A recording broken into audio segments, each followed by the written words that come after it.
Sa darating na Lunes, Agosto 28, simula na naman po ng eleksyon dahil nalalapit na po ang Barangay at Sangguniang Kabataan Election 2023. Kaya naman atin pong bibigyan ng pagkakataon at aalamin mula po sa ating Provincial Election Officer ng Lalawigan ng Marinduque, ano-ano nga ba ang kailangang gawing paghahanda? At the same time, ano-ano po ang mga kinakailangang dokumentong dalhin ng mga individual na magnanais o maghahangad na kumandidato para sa barangay at sangguniang kabataan. Magandang araw Pilipinas, Luzon, Visayas at Mindanao. Mapagpalang araw lalawigan ng Marinduque. Sa bayan po ng Buwak, gayon din po sa bayan ng Buena Vista, sa bayan ng Gasan, sa bayan ng Mugpog, Torrijos at Santa Cruz. Ako po si Romeo Mataak Jr. ng Philippine Information Agency Marinduque. Welcome sa ating kapihan sa PIA kung saan ay kinakapanayam natin ang iba't ibang mga opisyales ng lokal at nasyonal na pamahalaan. Ngayong araw ay atin pong makakapiling isang kaibigan na suki na natin sa oras at sa mga pagkakataon na nagkakaroon po ng eleksyon sa bansa. Ang tinutukoy ko po ang ating Provincial Election Officer, Attorney Angela Christine Deguino Royan-Doyan. Magandang araw po, Attorney. Welcome back sa ating programa. Magandang araw, Romeo. Magandang araw sa ating mga tagapanood at sa mga tagapakinig.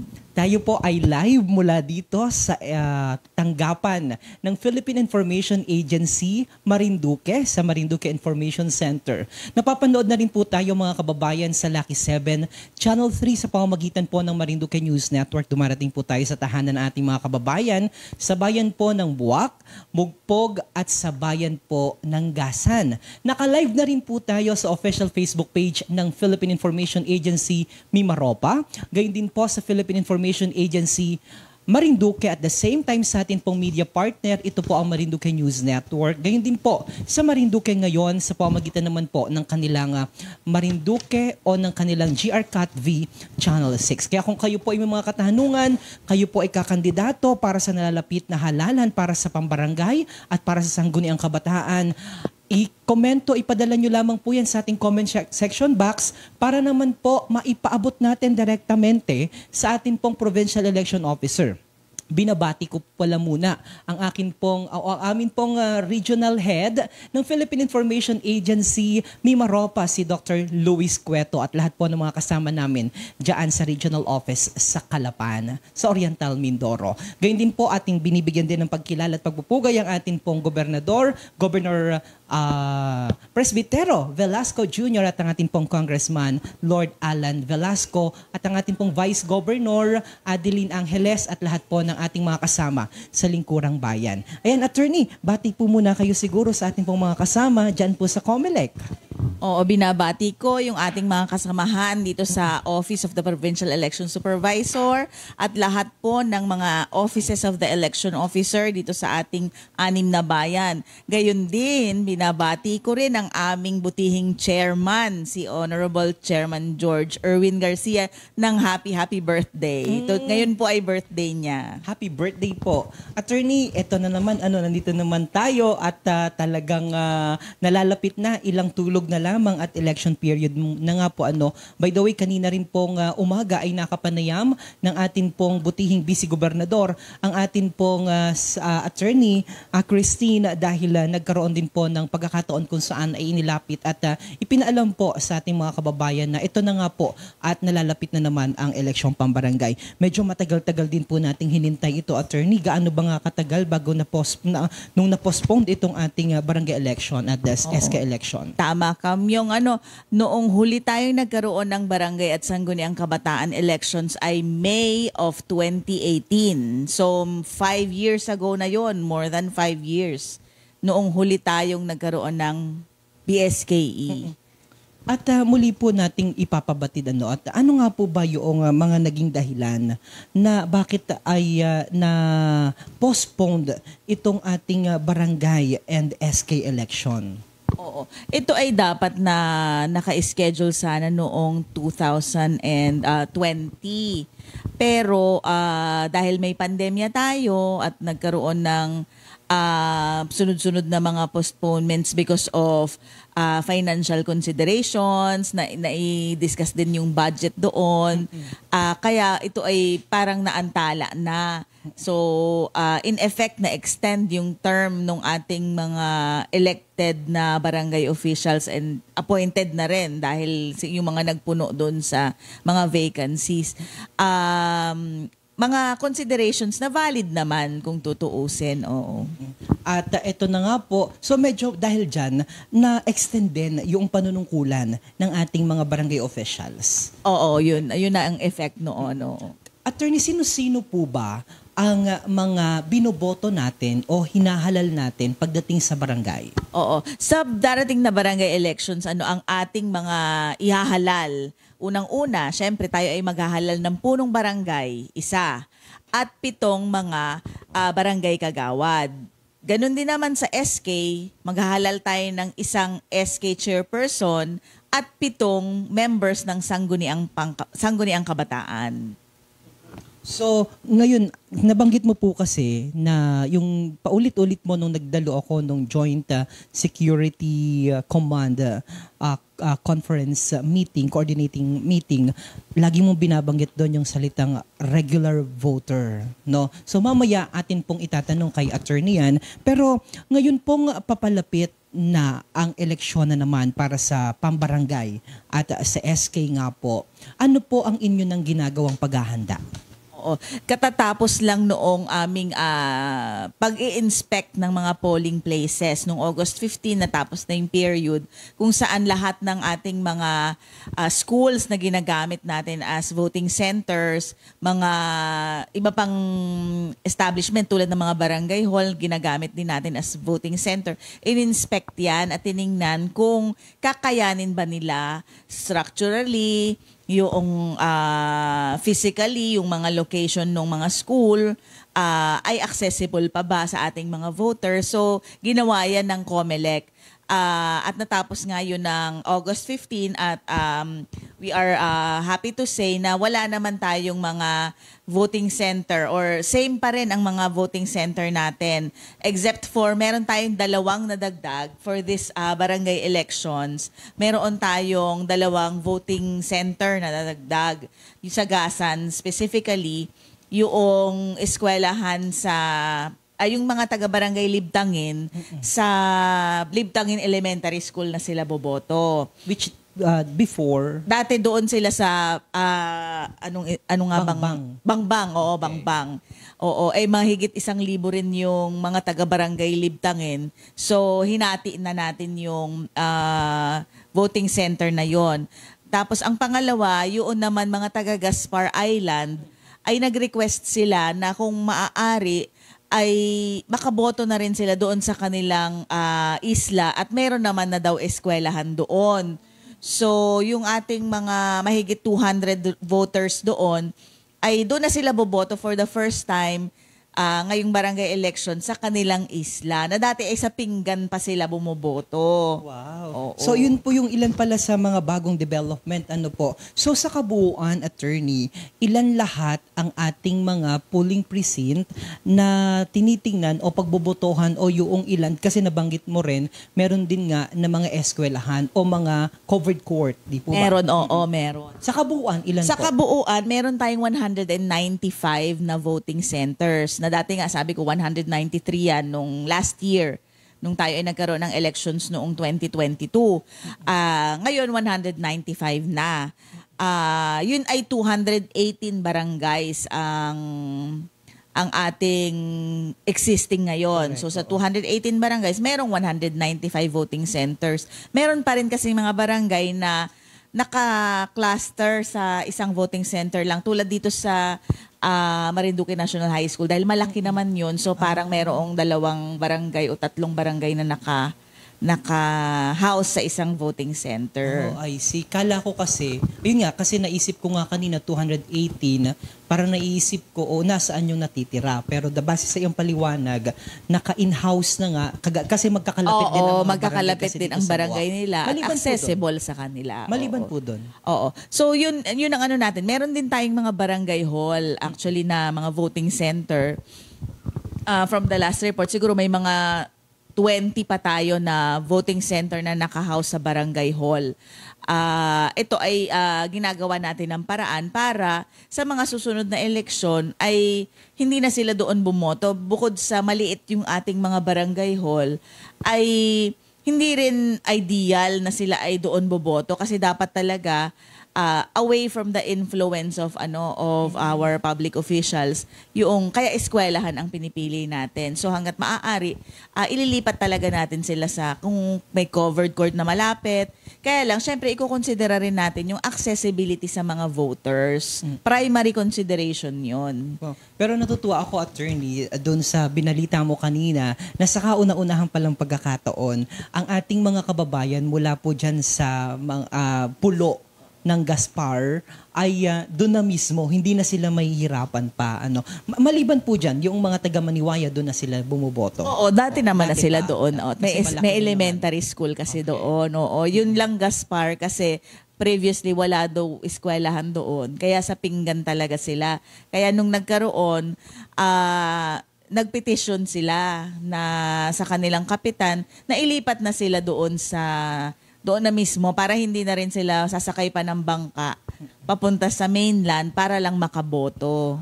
Attorney, sabi mo kanina yung Libtangin, medyo malaki-laki, nasa 1,000 na yung voters po natin doon. Sa kabuuan po ba sa buong lalawigan ng Marinduque kung iyong mamarapatin, ay anong barangay ang may pinakamalaking voting population?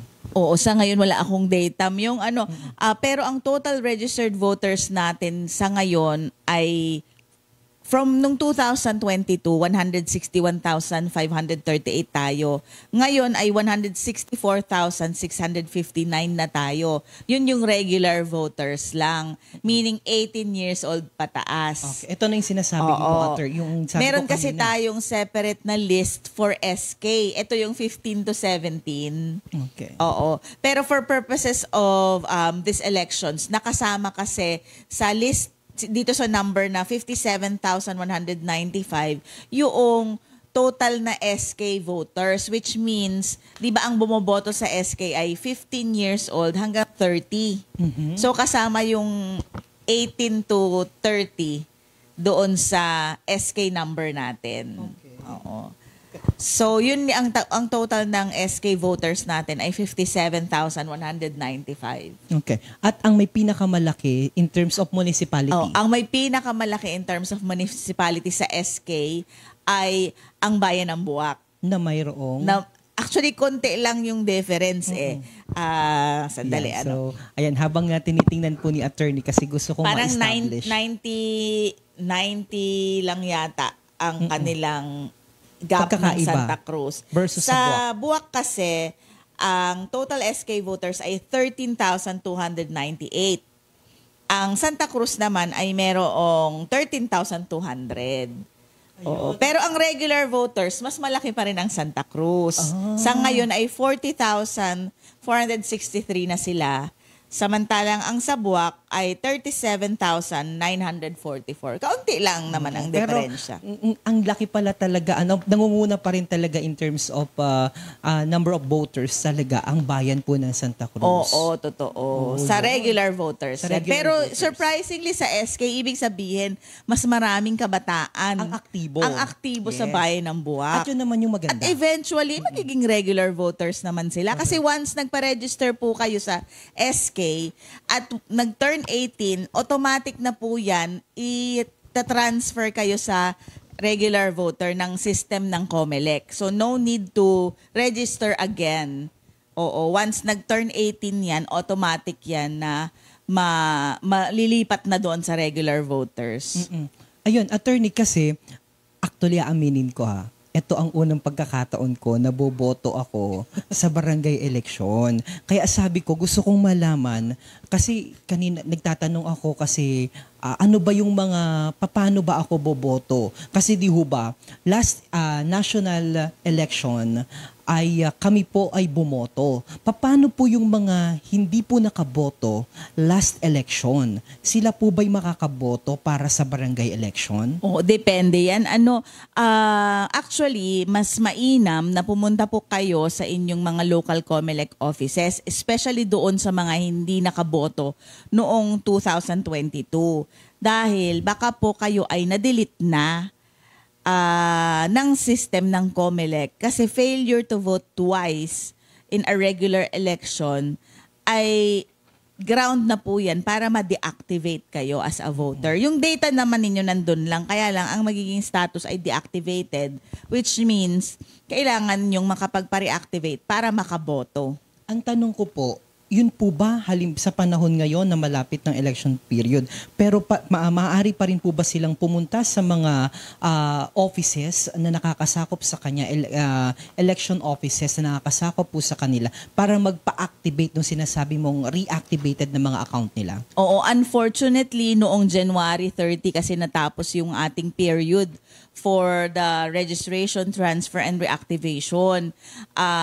Para po kasi ito, ginagawa ng COMELEC para siya ma-consolidate na yung national data. Dahil lahat po itong mga listahan na ito ay isinasubmit ng bawat munisipyo at syudad sa buong bansa sa COMELEC main office. So sila po ang nagko-consolidate ng data at binubuo na rin doon kung ilan ang clustering per presinto. Kaya medyo madugo-dugo po at mas maaga po talaga ang period na tinatakda ng COMELEC para doon sa deadline, para po mabigyan ng panahon ang COMELEC para maiayos yung mga data at statistics at kung ilan bang ballot boxes ang dadalahin sa ganitong lugar. Marami pong mga logistical consideration dahil buong Pilipinas nga po ito at simultaneous activity for the whole country itong gagawin natin.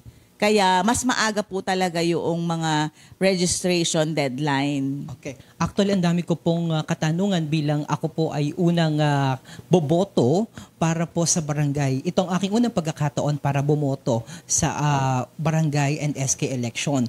Now, yung ating pong mga kababayan na siguro nanonood ngayon, lalong-lalo ang mga kabataan, maaari po kayong magpadala ng inyo pong mga komento sa ating comment section box at yan po ay babasahin natin mamaya para maiparating po natin kay attorney. Attorney, this time, isa-isahin natin. Doon muna po tayo sa SK, sa yung mga kabataan dyan. Sabi nga ni attorney kanina, lalong-lalo na ang mga taga-Buwak dahil natutuwa tayo. Kasi, attorney, kapag ang mga kabataan ay aktibo sa ganitong, kapag dumarating ang eleksyon, ipinapakita lamang nito na meron silang pakialam sa ating gobyerno. Tama yun. Sapagkat, sabi nga, kung ipapractice mo ang iyong karapatan na bumoto, naiintindihan nila kung ano yung galaw ng bayan. Now, sa atin pong mga kabataan, nalalapit na nga po ang sangguniang kabataan. Ano po ang mga qualification ng isang kakandidato sa pagiging SK chairperson?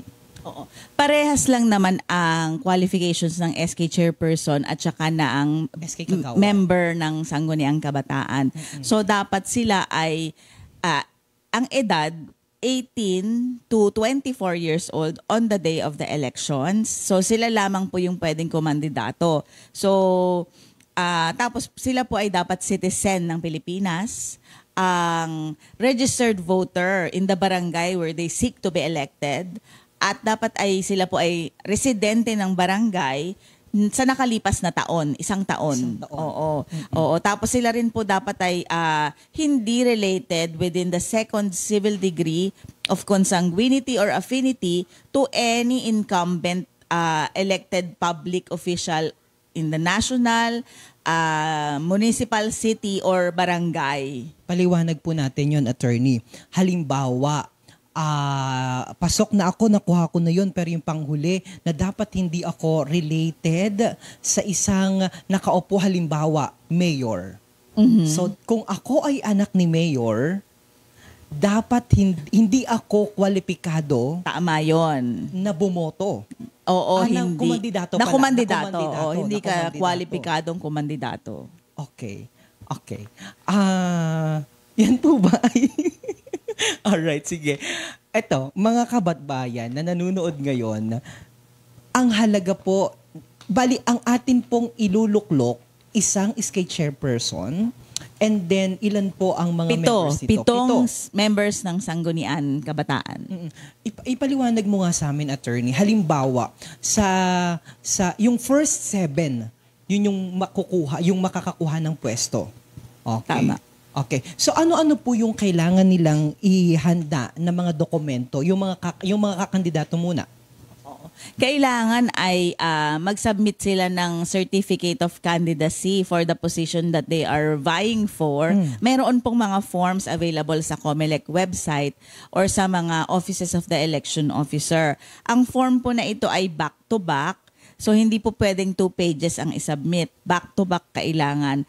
At triplicate. In 3 copies po ang isasubmit sa COMELEC.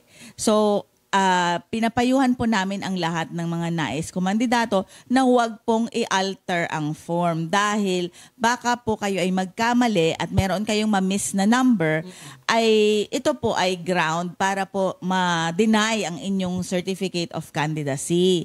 So, ibig sabihin, it's as good as you did not file the Certificate of Candidacy. For purposes of these elections, meron pong dalawang ground para i-deny outright ng ating mga COMELEC offices ang inyong Certificate of Candidacy.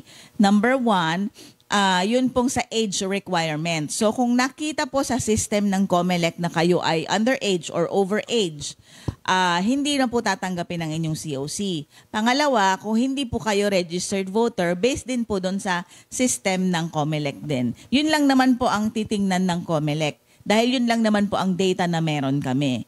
So, yun po outright i-deny po yung inyong COC. So, ulitin po natin, dapat ay kukuha po kayo noong nung certificate of nung mga papel na yon mismo sa opisina o sa tanggapan ng COMELEC. Opo, pwede po naman i-download. Okay. Oo, may downloadable form din naman. Oo, tapos nandun naman po yung instructions, affix ninyo ng documentary stamp tax na 30 pesos, tapos ipapanotaryo at dapat pirmado po ninyo. Ang pagfa-file po ng COC ay maaaring hindi personal. Pwede kayong mag-authorize ng someone to file the COC. But hanggang doon lamang po yun, pagfa-file lang. Wala pong pwedeng, hindi po pwede mag-authorize para i-alter. So kung may mali sa COC ninyo, hindi po tatanggapin ng COMELEC na ang inyong representative ang mag-delete o mag-erase. So, kaya kailangan po ay tama talaga yung COC na isasubmit sa opisina ng COMELEC. Okay. Ngayon, pag-usapan naman po natin ang ating mga kabataan na boboto para sa ating mga SK magiging SK officials. So, base po dun sa iyong pagkakaunawa ko kanina, dalawa nga po. Yung una ay yung 18 to 24, sila lamang yung pwedeng kumandidato. Tama. Habang ang mga 18 hanggang 30, ang pwede namang bumoto sa kanila. At kasama yung 15 to 17. 15 to 17. Ngayon, kung ako po ay feeling kong kabataan ako, pero lagpas na ako ng, ako ay 31 na, hindi na ako sa kanila. Doon na ako sa sinasabi mo palagi na regular voters. Oo, okay. Tama yun. For purposes of the Barangay and Sangguniang Kabataan elections, dalawa po ang balota. Meron yung itim ang print, yun yung sa regular voters. Yun naman pong pula ang print, yun po yung pang-SK. So yung mga edad na 18 to 30 ay makakatanggap ng 2 balota. O yung 15 to 17, isa lamang, yung kulay pula. Yun namang 18, 31 pataas, ayun na po yung isa lang din na itim ang print. Okay. Ngayon, attorney, dahil sabi ko, nagbigay na ako ng disclaimer ha. Ito yung aking unang pagkakataon na ako ay boboto para sa barangay election kasi hindi na nga ako pwede sa SK. Yun po bang mga SK na 18 and above ay pwedeng bumoto sa mga barangay officials? Opo, Ayun. tama po. 18 and above ay sila po ay boboto doon sa barangay. Kasi sabi ko nga 18 to 30, dalawa ang kanilang balota. Kulay itim na print pang barangay elections at saka yung kulay pula ang print pang SK elections. Ayun. Kaming mga regular, isa lang ibibigay na. Oo, Automatic, sa atin, hindi tayong magkakuluhan. ay isa Hindi. lang.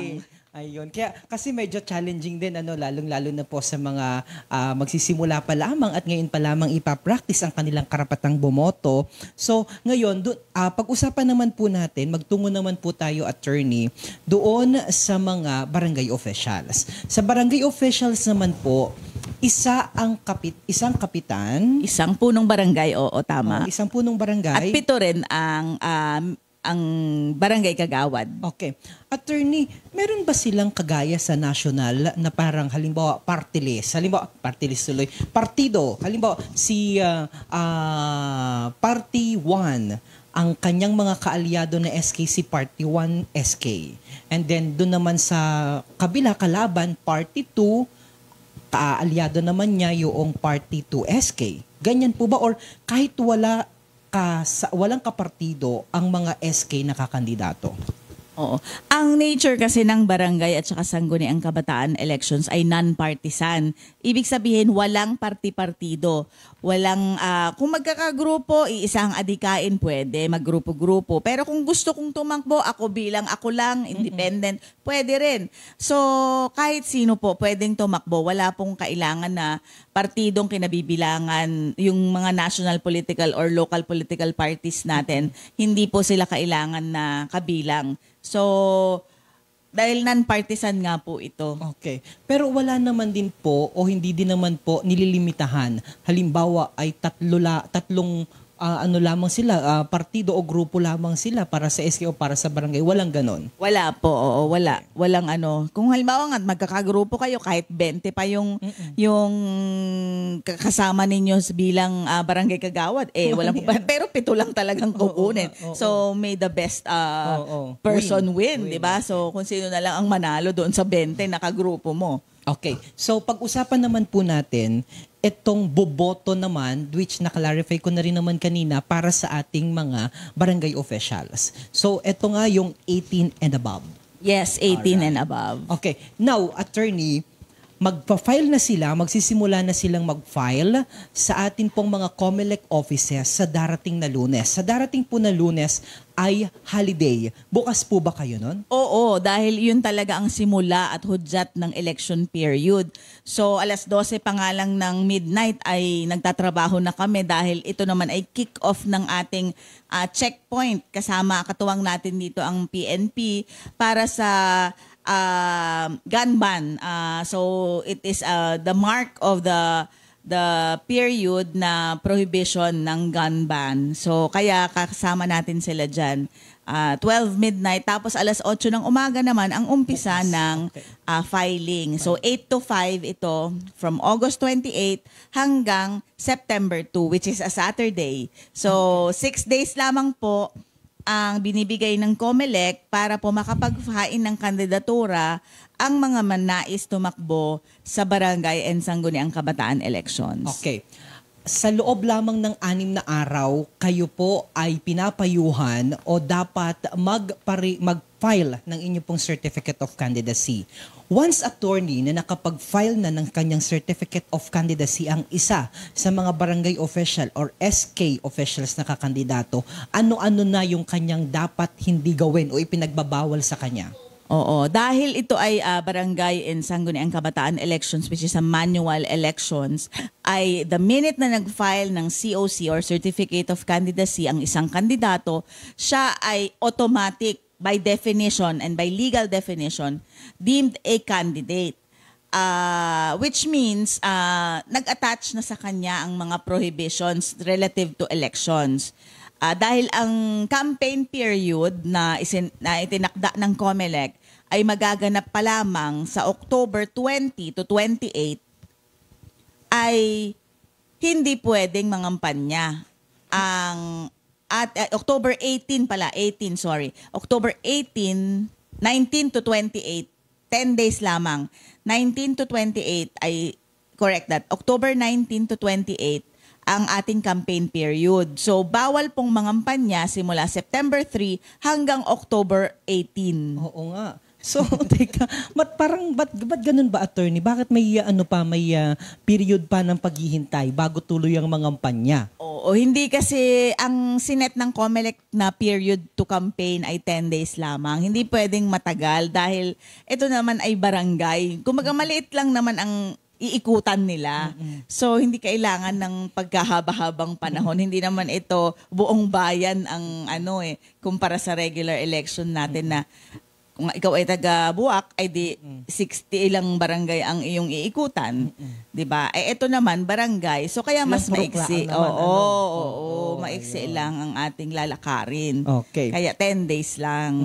So ibig sabihin sa mga panahon na 'yon, habang naghihintay po ng official na campaign period, dapat hindi sila anong pinagbabawal sa kanila naman? Hindi po sila pwedeng mangampanya, hindi sila pwedeng mag-post sa mga Facebook at social media ng campaign propaganda nila.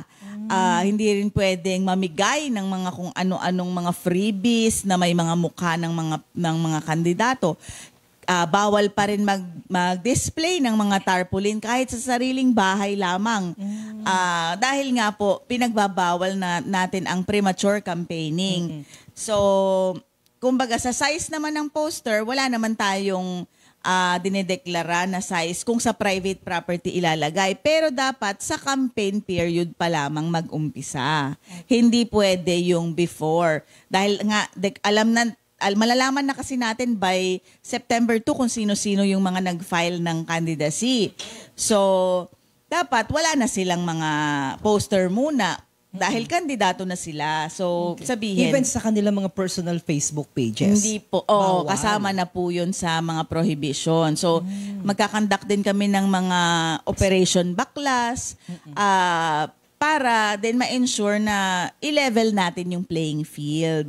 Na kasi dapat 10 days lang eh. Kasi syempre yung mas maraming pondo, mas marami silang mga tarpaulin na pwedeng ipaprint versus yung mga iba naman na wala naman talaga. Kaya 10 days lang talaga. So yung within the period of 10 days, which is October 19 to 28, yun lamang po ang period kung saan pwede silang mangampanya. Okay, in short, pwede pa silang mamigay ngayon.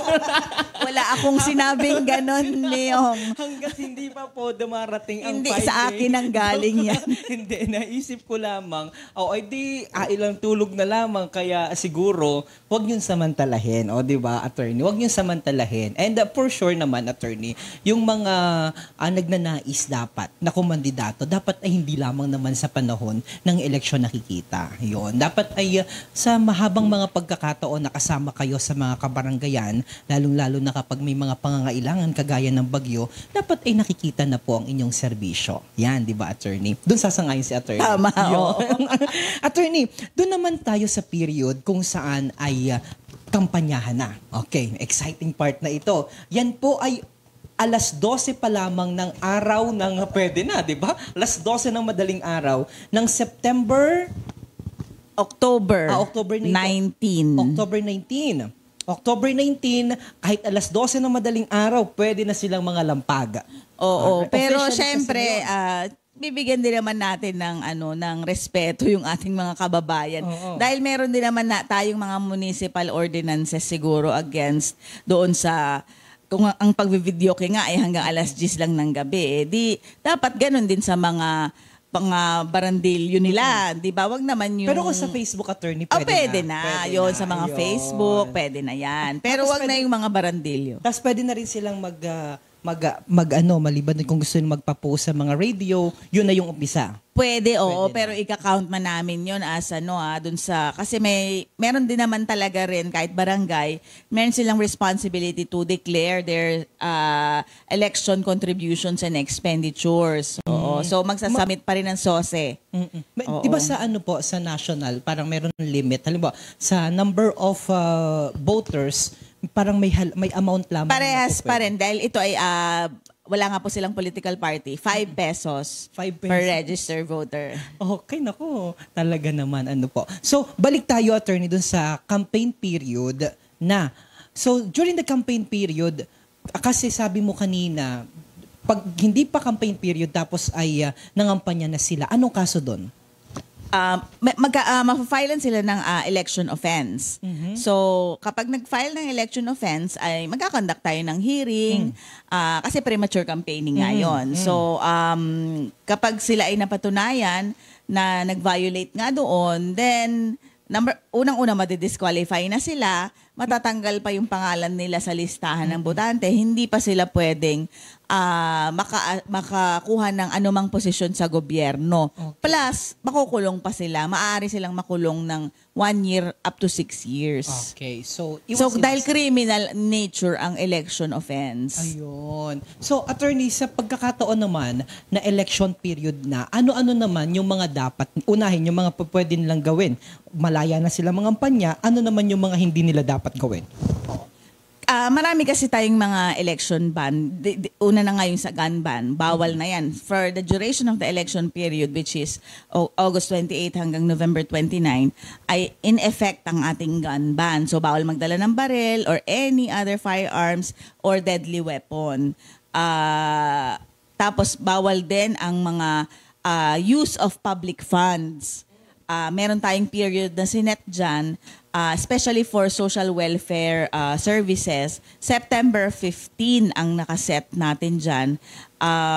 Attorney, puputulin lang kita. Haling para maintindihan nila yung sinasabi mo na hindi ipagamit noong pera ng gobyerno. Halimbawa, attorney, ay di ba may mga tinatawag na yung AYIX ng DSWD, na kung saan ay nagbibigay ng mga ayuda sa ating mga kababayan in case or in terms o in due to crisis situation. Hindi yun po pwede sa mga pagkakataon ng election campaigning.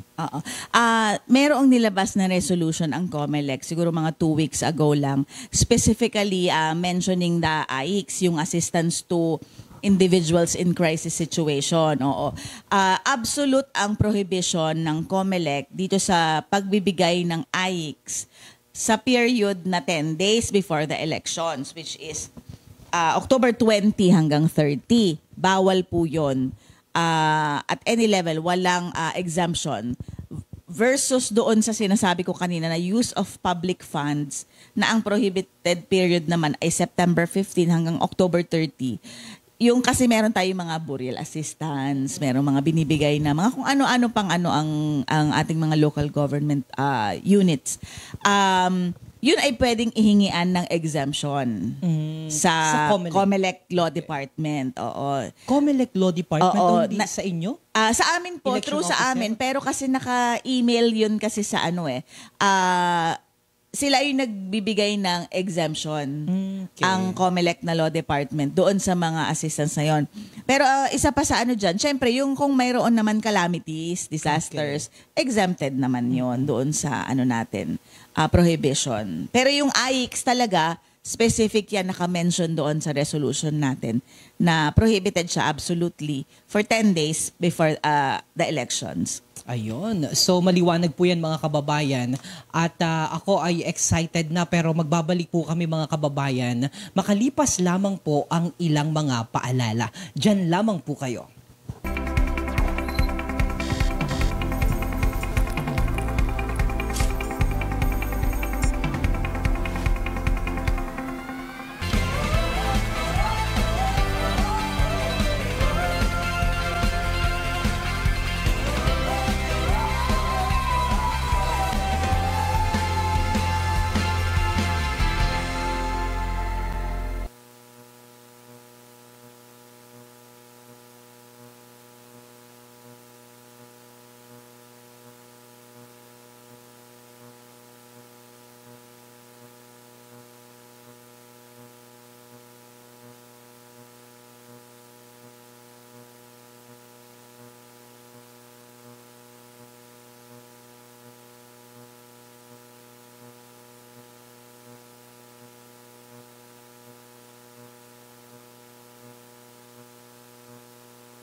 At muli po tayo nagbabalik mga kababayan sa ating kapihan sa Philippine Information Agency Marinduque. Kapiling pa rin po natin ang ating Provincial Election Officer sa katauhan po ng ating kaibigan, Attorney Angela Christine Deguino Royandoyan. At kanina nga po ay kanyang ipinaliwanag ang ilan sa mga mahalaga at dapat ikonsidera at dapat isaalang-alang ng isang kakandidato sa nalalapit na barangay at SK election para sa taong ito. Ngayon, atin pong puntahan naman yung mismong araw, attorney. Halimbawa, natapos na ang campaign period. Kailan po ba ang election period? Election day? Ang election day natin, October 30, 2003, ang oras ng pagboto, 7 o'clock in the morning hanggang alas 3 ng hapon lamang. Okay. Attorney, mas maganda. Halimbawa, ngayon pa lamang, maglalabas po ba kayo o maglalabas po ba ang COMELEC ng listahan na dito sa ganitong presinto, nandyan kayo boboto para alam na nila pagpunta pa lamang nila doon? Opo.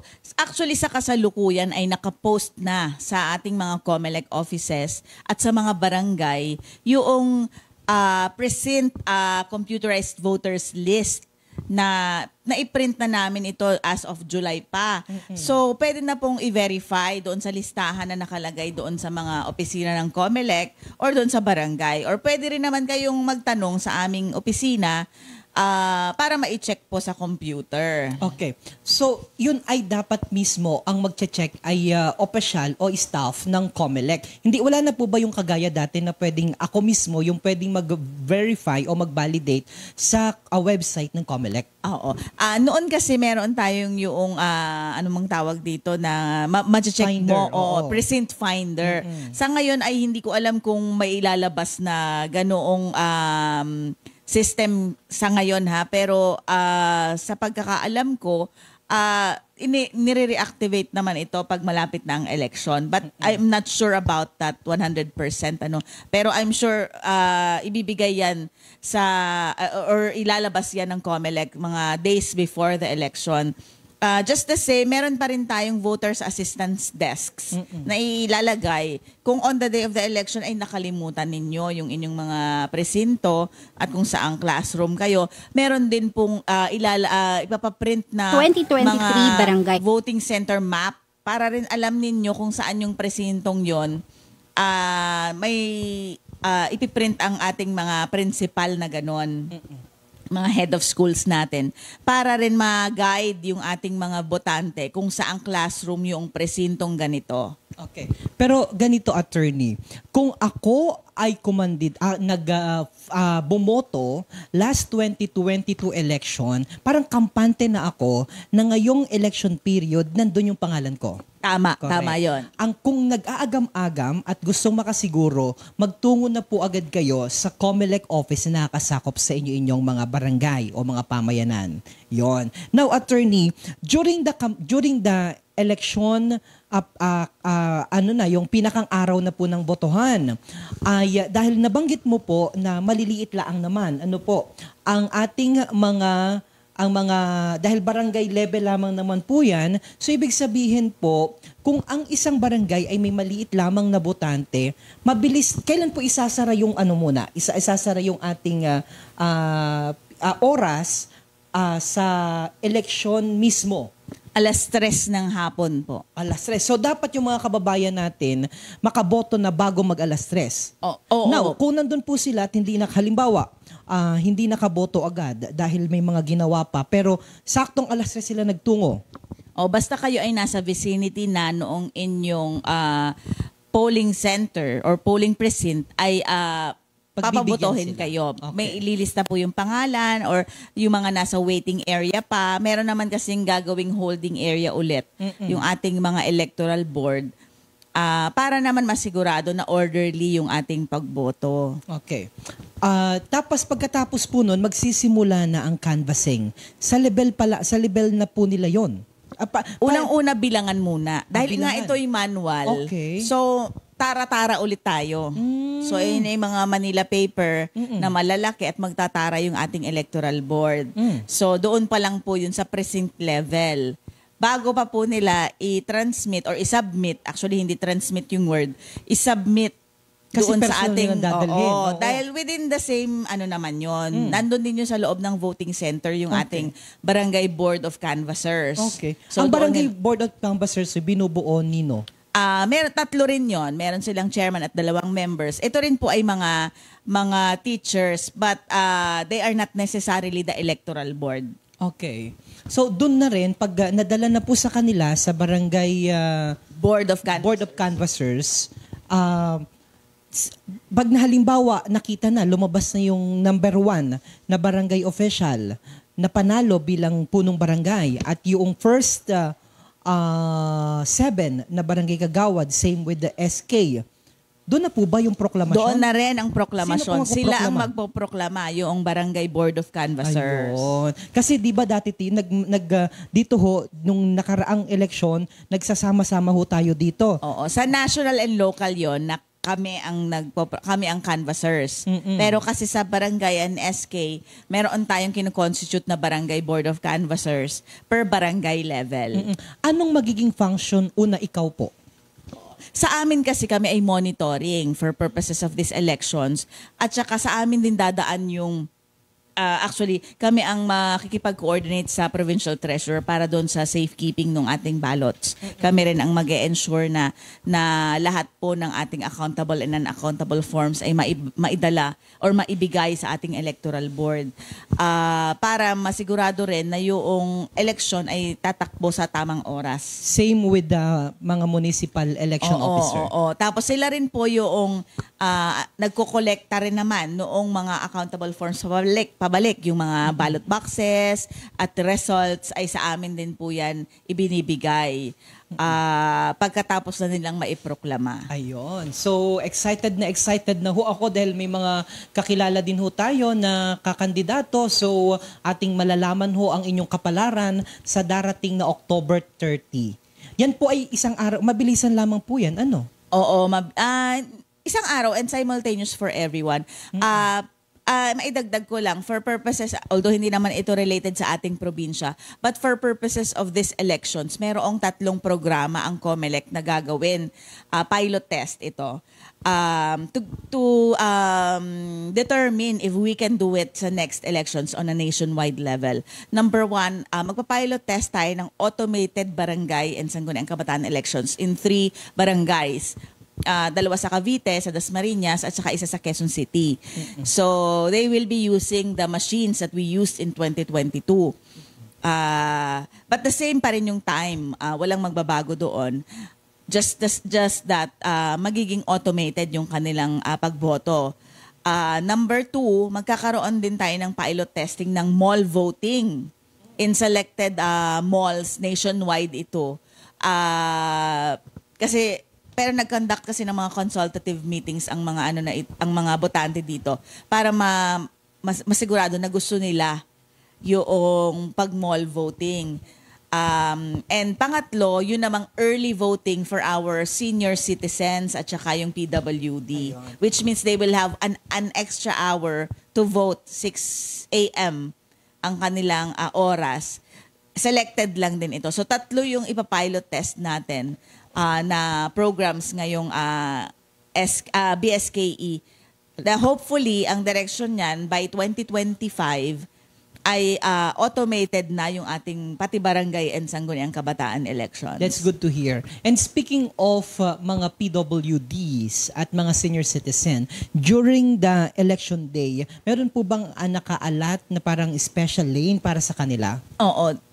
Meron naman talaga tayong naka-identify na accessible polling place, accessible polling precinct for our senior citizens and PWD who have been declared as such. Ibig sabihin, nung time of registration, ay ginusto talaga nila to be on the special precinct.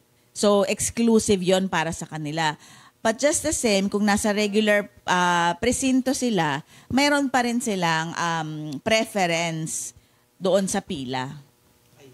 So, talagang ready na, in short, at napaghandaan na ng ating mga opisyal mula po sa COMELEC ang nalalapit na eleksyon. May mga ilang katanungan lamang po tayo dito na nais nating ipaabot kay attorney. Number 1 ay yun pong, una, meron po bang mga nadidisqualified at hindi nabibigyan ng pagkakataon na makaboto na mga botante? Sa anong ground din sila nawawalan ng karapatang bumoto?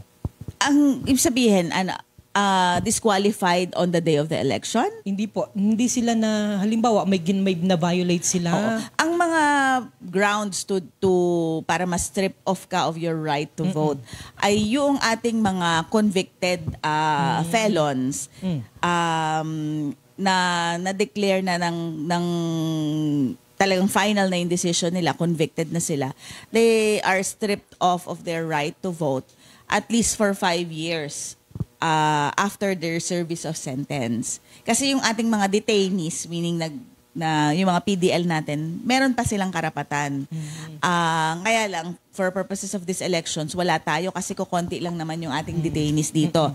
So, hindi sila nag-qualify doon sa pwede silang bumoto unless mag-petition sila sa court para makaboto sila doon sa barangay nila at e-escortan sila. Pero I don't think merong tayong ganon kasi dalawa lang ata yung detainee natin dito sa Buwak na taga-Buwak talaga. I see. Ito po naman mga katanungan mula sa ilang mga kasama natin sa barangay. Nasagot na rin kanina. Ito po ay yung mga limitasyon naman ng mga kumakandidatong magkakamag-anak. Halimbawa po, si tatay ay kakandidato bilang punong barangay. Pwede bang kumandidato bilang bilang kagawad ng barangay o kaya naman ay SK yung kanyang anak? Wala naman tayong prohibition doon sa simultaneous na pagkakandidato ng magkakamag-anak.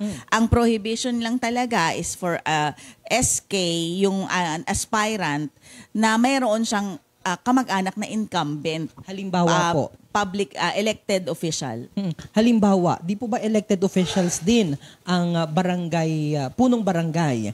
Ngayon, yung tatay na yon ay kakandidato rin ng ulit bilang barangay captain. So tapos yung anak niya ay kakandidato ng SK chairperson or SK kagawad. Pwede siya? Hindi po pwedeng tumakbo yung SK kung ang kanyang tatay ay incumbent. Regardless kung tatakbo pa siya o hindi. Basta incumbent siya. Meaning nakaupo ngayon. Hindi pwedeng tumakbo yung anak as SK. Ayun. So maliwanag po yun mga kababayan. At kapag tumakbo, automatic disqualified po ba yun, attorney? Hindi automatic. But kailangan na mag-file. Ang commission kasi ang magde-decide tungkol dyan sa bagay na yan. O kailangan dahil hindi naman natin alam ang relasyon. Kumbaga parang sa ating level, hindi naman natin masasabi agad-agad na siya ay ang tatay noon or magkamag-anak talaga sila. So there are other documents to present and to prove that they are related by blood. So and they are within the second civil degree. So dapat ibig sabihin nun, attorney, meron pa rin na someone na mag-complain against them.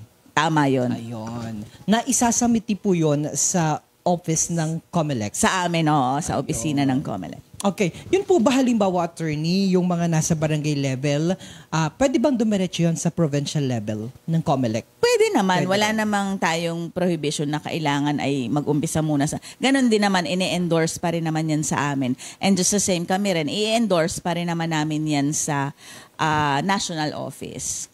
Babalikan ko po yung yung tanong ko, yung limitasyon ng mga kakandidato, mga magkakamag-anak. As long as hindi incumbent pwede, in short.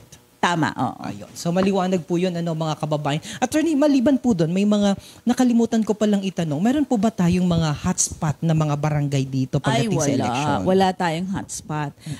Actually, napaka-peaceful. Based nga doon sa report ng ating PNP, noong nakaraan natin na PJSCC, ay peaceful ang ating nakaraang eleksyon at mga nakaraang elections, walang election-related incident or violence reported. So, we are expecting and hoping for the same this Barangay and Sangguniang Kabataan elections. So maliban doon, attorney, meron ka pa po bang nais ibahagi sa ating mga kababayan na hindi ko napasadahan? Oo. Ito very important dahil nga ang una nating gagawin or activity for the elections ay itong filing of the Certificate of Candidacy. Kung ang kakandidato po ay public appointive official, ay ipso facto resigned, deemed resigned siya. Okay. Halimbawa po, attorney, yung halimbawa na sinasabi ni attorney na inaitanong ko ito during the coordinating conference, halimbawa ikaw po ay isang barangay health worker o barangay health secretary na appointed po yan, ano po, sa post, attorney. So ibig sabihin, hindi kailangan niyang mag-resign. Hindi naman, kailangan oo, pero kung hindi siya mag-resign, deemed resigned siya once ano pong nag-file. ibig sabihin nun? Ibig sabihin, automatic. Hindi niya kailangan mag-resign. Basta nag-file siya ng COC, resigned na siya automatic. Kumbaga, kahit hindi na niya, bagamat hindi siya magpadala ng official o formal letter, automatic resigned ang kanyang posisyon o siya dun sa posisyon na tama yun. yun. Okay, so but that goes true only for appointive officials. Sino-sino po ba yun? Ito yung mga katulad tayo bilang tayo ay mga civil servants, tayo ay appointive officials of the government. So kung ako ay mag-file ng kandidatura, automatic resigned ako. Tayo yon. Yung ang hindi lang kasi kasama dito ay yung elective. Which means yung mga yan sila governor, vice governor, yan yung mga elective officials natin. Oo. Okay. Halimbawa, mga JO, job order and COS, contract of service, may mga kailangan pa po nila din na hindi na po nila kailangan na mag-resign pero deemed resigned sila. Sila. Automatic po yun. Automatic as long yan. as nagsiserve sila sa gobyerno. Tama. Ayun. So, maliban dyan, attorney, meron pa ba tayo na naisa ipahapyawan o gustong ipaabot sa ating mga kababayan? Yung ano po, yung alcohol ban. May mga ganyan po Ang ba? liquor ban, same pa rin. Oo. 2 days, yung day before the election at saka election day ay in effect pa rin yung 2 ating days liquor before ban. the election? No, day before at saka election day. Okay. A day before. Okay. So, kung 30, 29... Oo, 12:01 of 29. 12:01. Oo, ay in effect na yon at magtatapos 11:59 of October 30. Pag ikaw ay nahuli na palasing-lasing at pagalagala, pwedeng isumbong sa mga pulis. Oo, kukunin ka na ng pulis.